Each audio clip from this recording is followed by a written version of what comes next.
Hello everyone, today I'm going to show you how to like a game in Roblox Mobile.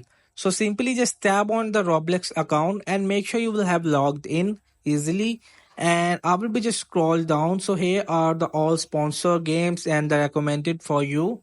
So if I just tap on it, this game a boxing beta, I will just tap on it simply.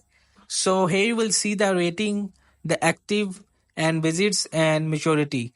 So I want to just like this game, and if you just scroll down, so here is the option of you will see the 81% votes for this game, and I want to just like it. So if you want to just like it, so you will just tap on it, this arrow which is goes to upward. It will say that you must visit this experience before like. So make sure you will be just before like you will just play this game as well. So when you just experience this game, so you will be able to like this game as well. So hope this video help you. Please don't forget to like and subscribe and get notified for more videos.